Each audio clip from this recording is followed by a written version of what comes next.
বৃহস্পতিবার অভিষেকের ক্যামাক স্ট্রিটের অফিসে হাই ড্রামা, বাধার নামে কলার ধরে পুলিশকে মারধর, ভাইপো গ্যাংয়ের পুলিশের সঙ্গে তুমুল বচসা অভিষেকের। ভাইপোর অফিসের সামনে অবৈধ বিলবোর্ড রাখা হয়েছে বলে দাবি পুরসভার। জোর করে বিলবোর্ড ভাঙার অভিযোগ অভিষেকের। ভিতরে ঢুকতে গেলে কার্যালয়ের কর্মীদের সঙ্গে হাতাহাতি, ধস্তাধস্তি। অবশেষে বিলবোর্ড খুলে দেয় পুলিশ ও পুরসভা। Hotel Management with AI. Join IIHM, International Institute of Hotel Management.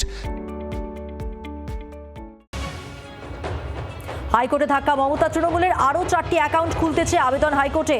Account ব্যবহারের অনুমতি এখনই দেওয়া সম্ভব নয়, নির্দেশ হাইকোর্টের। নভেম্বরের মাসে পরবর্তী শুনানির সম্ভাবনা। 2018 থেকে 2021-এর মধ্যে সুমিত রায় নগদে 7 কোটি টাকা জমা করেছেন।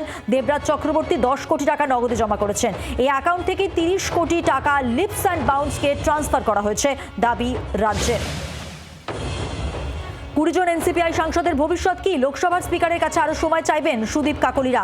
অভিষেকের পিটিশনে জবাব দিতে সময় চাইবেন তারা। প্রধানমন্ত্রীর দপ্তর, সংসদ বিষয়ক মন্ত্রী, সলিসিটর জেনারেলের সঙ্গে পরামর্শ করে এগোচ্ছে এনসিপিআই। পিএমও মন্ত্রী কিরণ রিজিজু, সলিসিটর জেনারেল তুষার মেহতার সঙ্গে কথা হয়েছে। সলিসিটর জেনারেলের পরামর্শে স্পিকারের কাছে আরো সময় চাওয়া হবে, জানিয়েছেন সুদীপ বন্দ্যোপাধ্যায়। সুপ্রিম নোটিশ এনসিপিআই সাংসদদের কাছে আসেনি, দাবি সুদীপের। চলন্ত বাইকে বিজেপি নেতাকে অস্ত্রের কোপ। নৈহাটির পাওয়ার হাউস মোড়ের কাছে আক্রান্ত হন 23 নম্বর ওয়ার্ডের 174 নম্বর বুথ সভাপতি প্রসেনজিৎ বন্দ্যোপাধ্যায়। তৃণমূলের বিরুদ্ধে অভিযোগের তীর। অভিযুক্ত যুবক অভিজিৎ সাউ প্রাক্তন বিধায়ক সনদ দের ঘনিষ্ঠ বলে দাবি। নৈহাটি থানায় অভিযোগ দায়ের করা হয়েছে। মুর্শিদাবাদে বিজেপি বনাম বিজেপি নেতার বিরুদ্ধে এফআইআর। বিজেপি নেত্রীর বিজেপি জেলা সম্পাদক অনামিকা ঘোষের বিরুদ্ধে দুর্নীতির অভিযোগ তোলেন জেলা কমিটির সদস্য সুজিত আদিত্য। পাল্টা জেলা কমিটির সদস্য সুজিত আদিত্যর বিরুদ্ধে এফআইআর বিজেপি নেত্রী অনামিকা ঘোষের। দুর্নীতিতে জিরো টলারেন্স, বিধায়কের ধমকে রুখল পুকুর চুরি। দিনের আলোয় চলছিল পুকুর ভরাট, জানতে পেরে সেখানে পৌঁছন চাকদার বিধায়ক বঙ্কিম ঘোষ। পুলিশকে 24 ঘন্টার মধ্যে পুকুর পুনরুদ্ধারের নির্দেশ দেন বিধায়ক। চাকদার জয়কৃষ্ণপুর এলাকার ঘটনা। একদল মাটি মাফিয়া ও জমি মাফিয়ার বিরুদ্ধে অভিযোগ। আগে প্রশাসনকে জানানো হলেও ব্যবস্থা নেওয়া হয়নি বলে অভিযোগ স্থানীয়দের।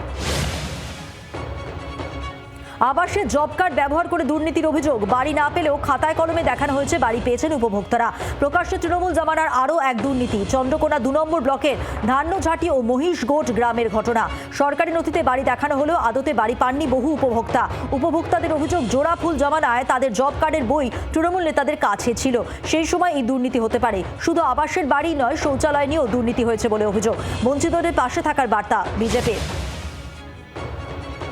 রক্ত দুর্নীতিতেও কাটমানি। রক্ত পাচার কাণ্ডের তদন্তে স্বাস্থ্য দপ্তরের হাতে চাঞ্চল্যকর তথ্য। ডাক্তারি ছাত্রদের মেডিকেল অফিসার সাজিয়ে রক্তদান শিবিরে পাঠানোর অভিযোগ।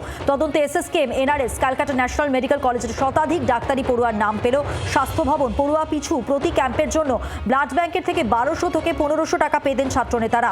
তার থেকে রক্তদান শিবিরে যাওয়া ডাক্তারি পড়ুয়াকে দেওয়া হতো 800 টাকা। বাকি টাকা কাটমানি হিসেবে পকেটে যেত ছাত্রনেতাদের। নেপালে জলপ্রলয়ে বিহার ও উত্তরপ্রদেশে চরম সতর্কতা। গণ্ডক নদীর জলস্তর বৃদ্ধির আশঙ্কা। বাল্মীকিনগর ব্যারেজ পরিদর্শন প্রশাসনের।